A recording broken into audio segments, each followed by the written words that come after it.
शासनपति श्रमण भगवान महावीर के श्री चरणों में मेरे भावपूर्वक वंदन।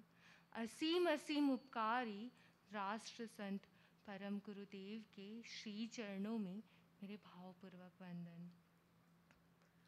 प्रॉब्लम प्रॉब्लम ये एक वर्ड हर व्यक्ति को प्रॉब्लमेटिक लगता है।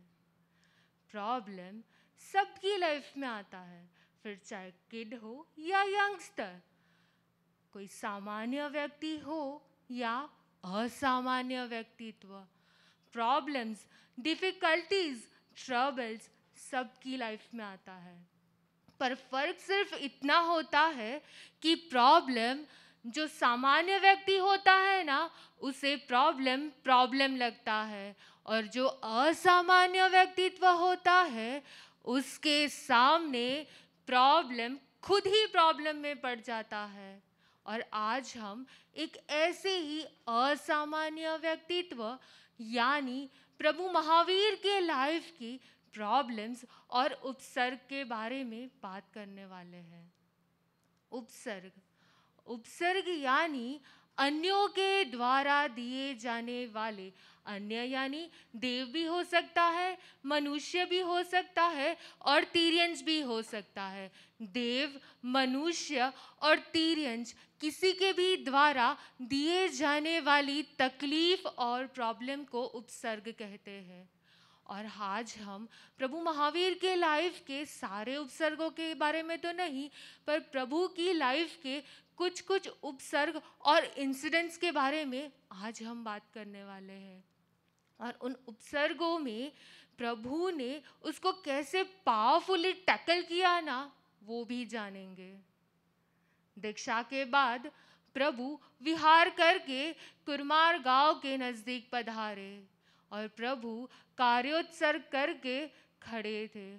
ठीक उसी समय एक गोवाल प्रभु के पास आकर अपने बैल को प्रभु के पास रखकर गांव में काम के लिए गया। जब वो वापस आया तो उसने देखा कि बैल वहां पर नहीं थे। फिर वह वापस चला गया। दूसरे दिन जब वो सुबह आया ना, तो उसने प्रभु के पास अपने ही बैलों को देखा और देखकर सोचा कि प्रभु ने ही मेरे बैल को चोरी करके छुपा के रखा था। यह सोचकर वो बहुत ही गुस्सा हो जाता है और वह प्रभु को रस्सी से मारने के लिए दौड़ता है। ठीक उसी समय पर इंद्र प्रभु के पास आते हैं और वह गोवाल को रोकते हैं और प्रभु को विनती करते हैं कि प्रभु आपको 12 साल तक ऐसे बहुत सारे उपसर्ग आएंगे, और इन उपसर्गों से आपको बचाने के लिए मैं आपका दास बनकर, मैं आपका सेवक बनकर आपके साथ में रहना चाहता हूँ। और तभी प्रभु कहते हैं कि पर सहाय से कभी केवल ज्ञान की प्राप्ति नहीं होती। जिसको केवल ज्ञान की प्राप्ति करनी हो, जिसको जिनेश्वर बनना हो, वो स्वयं के बल, स्वयं के वीर्य और स्वयं के पुरुषार्थ से ही प्राप्त होता है। भगवान का एक जीवन मंत्र था, और जो परम गुरुदेव ने हमें बार बार कहा है, अगर आपको सहन करोगे तो ही सिद्ध होगे। जो सहन करते हैं ना, वही सिद्ध होते हैं। और ये मंत्र भी प्रभु का था। दीक्षा के पहले प्रभु के शरीर पर चंदन आदि उत्तम पदार्थों का विलेपन किया था, और जिसकी स्मेल से अट्रैक्ट होकर बहुत सारे भंवरे, चींटियाँ और बहुत सारे ऐसे इंसेक्ट्स जो प्रभु को बाइट करते थे, और यहाँ तक कि प्रभु का खून भी चूस लेते थे। ऐसे उपसर्गों को प्रभु ने 4 महीने से कुछ ज़्यादा तक ही ऐसे उपसर्गों को सहन किया था। प्रभु कभी कोई गांव में, कभी नगर में, कभी कोई जंगल में, कभी गुफा में, ऐसे 7 महीने प्रभु ने अलग अलग स्थान में पसार किए। जैसे ही चातुर्मास का समय आया, प्रभु ने तापसों का जो कुलपति था, उसने बहुत विनती और बहुत प्रार्थना से चातुर्मास के लिए वहाँ पर पधारे। प्रभु सूखे घास की बनी हुई झोपड़ी में कार्योत्सर्ग कर रहे थे और उसी टाइम पर वहाँ गांव में अल्प वृष्टि के कारण गाय को खाने के लिए घास नहीं मिलता था और वह आकर वो घास को खा रहे थे। और यह तापस उन्हें देखकर कुलपति के पास जाकर प्रभु की शिकायत कर दी और कुलपति भी आकर प्रभु को कठोर वचन सुनाते हैं और कहते हैं कि एक पक्षी भी अपने माले की रक्षा करता है, तो फिर आप इतने विवेकी होकर अपने आश्रम की रक्षा क्यों नहीं कर रहे हो? कभी मान और कभी अपमान। जिसने पहले बहुत ही प्रार्थना और विनती की, वही अब प्रभु को कठोर वचन भी सुना रहे हैं। प्रभु का यह उपसर्ग, प्रभु ने डिसाइड कर लिया कि जहाँ पर रहने से लोगों को अप्रीति हो ना, वहाँ पे रहना नहीं चाहिए। चातुर्मास के सिर्फ 15 दिन हुए और प्रभु ने चातुर्मास में ही विहार कर लिया। प्रभु विहार करके अस्तिक गांव में पहुंचे। अस्तिक गांव में शूलपाणी यक्ष के यक्षायतन में पधारे। वहां पर उन्होंने पुजारी से आज्ञा ली वहां पे रहने के लिए और पुजारी ने कहा कि यहाँ पर जो भी रात में रहता है ना, उसकी मृत्यु हो जाती है, यक्ष उसे मार देता है। पर प्रभु को वो यक्ष बोध के योग्य लगा और प्रभु वहां रुक गए। जैसे ही रात हुई, वो यक्ष आया और उसने जोर जोर से आवाज की, जोर जोर से हास्य शुरू कर दिया। पर प्रभु तो मौन थे। प्रभु जरा भी डरे नहीं। और ऐसे ही जैसे जैसे समय होता गया, वह प्रभु के ऊपर उपसर्गों के ऊपर उपसर्ग देते गए, एक के बाद एक उपसर्ग। कभी प्रभु को लायन का रूप देकर डराते थे, तो कभी टाइगर का, और ऐसे प्रभु को तीक्ष्ण दांत और नाखून से प्रभु के शरीर को घायल करते। पर फिर भी प्रभु अपनी साधना से चलित नहीं होते थे। प्रभु सारे उपसर्गों को सहन करते थे। उसके बाद उन्होंने एक सर्प का, विच्छी का रूप लेकर भी डंस मारना शुरू किया और उसके जहर से भी प्रभु पर कोई असर नहीं हुआ। और आगे बढ़ते बढ़ते यह देखा कि प्रभु पर इसका कोई असर नहीं हुआ, तो वह यक्ष बहुत गुस्सा हो गया और गुस्से में वो प्रभु पर प्रहार करने लगा। कहा जाता है कि प्रभु को उसने एक साथ 7 अंगों में, यानी कि एक साथ 7 स्थानों में असह्य असह्य असह्य मृत्यु के समान वेदना और पीड़ा दी थी। पर फिर भी ऐसी पीड़ा में भी प्रभु एकदम शांत और स्थिर थे।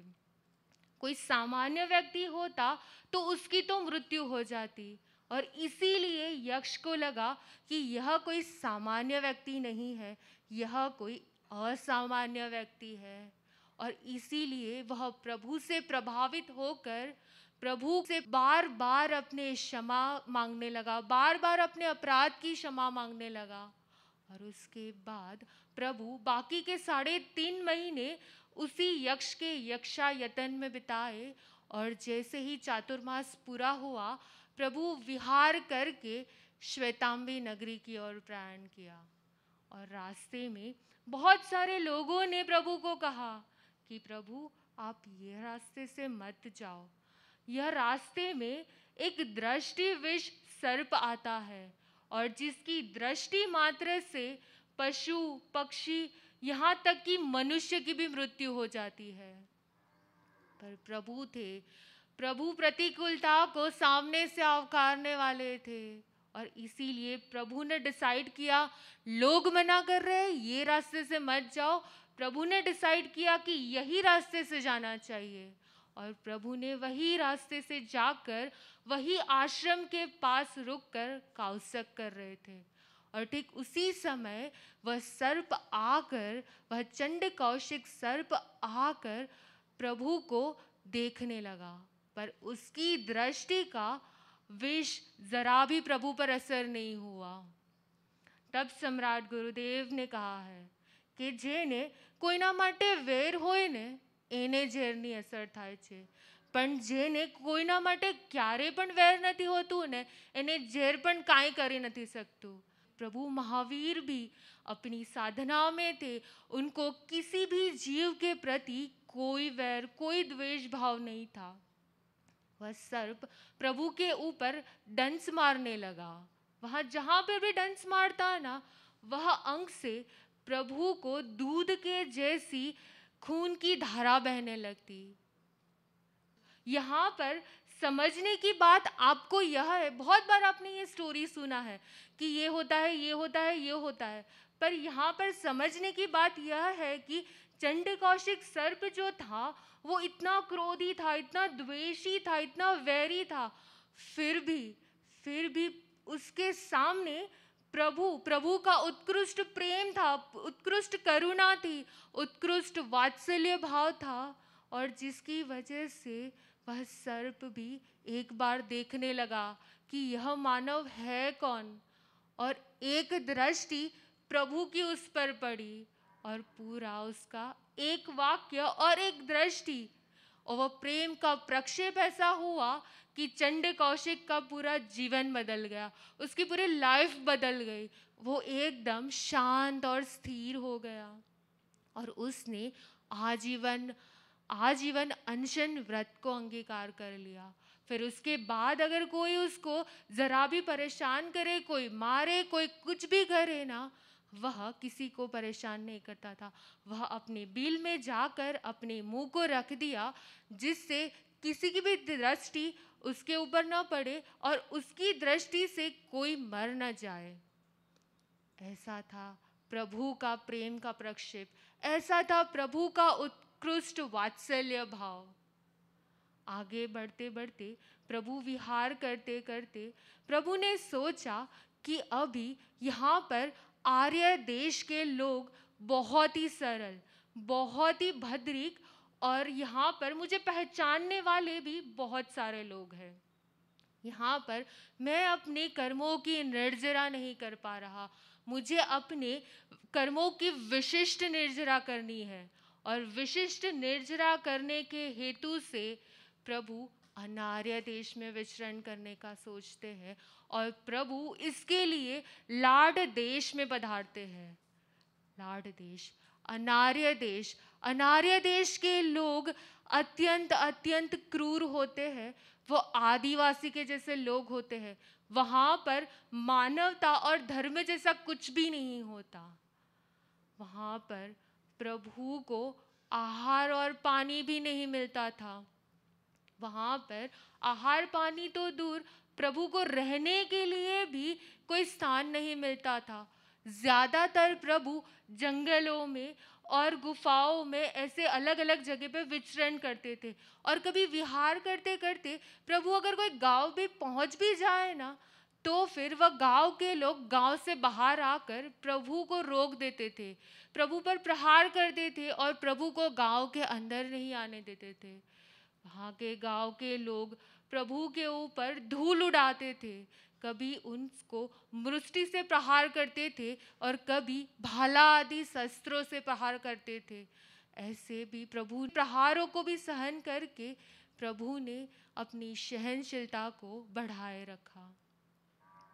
अनार्य देश के लोग तो ऐसे थे और कुत्ते भी इतने हिंसक थे कि वो प्रभु के पीछे भागते थे, उनको काटते थे और यहाँ तक कि प्रभु की जो चमड़ी थी, जो खाल थी, उसको भी निकाल देते थे। कहा जाता है ऐसे तो कई सारे उपसर्ग प्रभु को अनार्य देश में मिले और हमारे तो रोम रोम तक कांप जाए ऐसे सारे उपसर्गों को प्रभु ने अनार्य देश में सहन किया था। प्रभु आगे विचरण करते करते बढ़ रहे थे। प्रभु अपनी विशिष्ट तप साधना, महापरिमा, उग्र तपश्चर्या में आगे आत्म साधना में लीन होते होते आगे ही आगे बढ़ रहे थे। एक परिमा को दूसरी परिमा को पार करके प्रभु तीसरी परिमा महापरिमा में पहुंच गए और यह देखकर प्रथम देवलोक के इंद्र ने यह देखकर प्रभु की मनोमन अनुमोदना की, प्रभु का गुणगान किया। अपने आसन से नीचे उतरकर स्वयं इंद्र अपने आसन से नीचे उतरकर असंख्य देव देवियों को कहा कि प्रभु की तपश्चर्या, प्रभु की एकाग्रता, प्रभु की ध्यान साधना और प्रभु का यह महापरिमा इतना उत्कृष्ट है, इतना अद्भुत है, यानी इसको कोई भी देव, मनुष्य या तिर्यंच यानी 3 लोक में भी कोई भी ऐसा नहीं है, कोई भी इतना समर्थ नहीं है जो प्रभु को साधना से चलित कर सके। यह सुनकर बहुत बहुत सारे देवों ने इसकी अनुमोदना की और अपने मस्तक झुका दिए और वंदन किए। पर उसमें से जो एक था संगम देव, जो गाढ़ मिथ्यात्वी था। कई बार ऐसा होता है कि कोई लोग किसी का अच्छा नहीं देख पाते। अगर कोई किसी की तारीफ कर रहा है ना, तो किसी और को प्रॉब्लम होता है। कोई किसी को सुख में देखता है ना, तो वो दुखी हो जाते हैं। और ऐसे ही संगम देव ने प्रभु को इतनी तारीफ सुनकर जेलेसी हुई और वह अहंकार से इंद्र को बोले, एक मनुष्य की आप इतनी तारीफ क्यों कर रहे हो? देवताओं के सामने मनुष्य का सामर्थ्य क्या? एक देवता के सामने मनुष्य का कोई बल नहीं होता। मैं स्वयं जाकर प्रभु को अपनी ध्यान साधना से चलित करके आऊंगा। और वह स्वयं प्रभु के पास जाता है और वह जैसे प्रभु को देखता है ना, बहुत गुस्सा आता है और वह सबसे पहले प्रभु के ऊपर धूल यानी रज की वृष्टि करता है। एक बार आप सब लोग अपने जो सांस है ना, उसको बंद करने का ट्राई कीजिए। थोड़ी सेकंड्स तक आप ट्राई कीजिए, आप कितनी देर तक अपनी सांस को रोक पाते हैं विदाउट ब्रीदिंग। एक बार ट्राई कीजिए।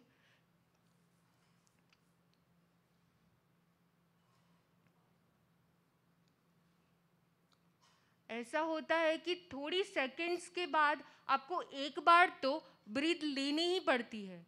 पर प्रभु को वह देव ने पैर से लेकर कान तक वृष्टि कर दी थी और जिसकी वजह से प्रभु सांस भी नहीं ले पा रहे थे। फिर भी प्रभु अपनी परिमा में स्थिर रहे।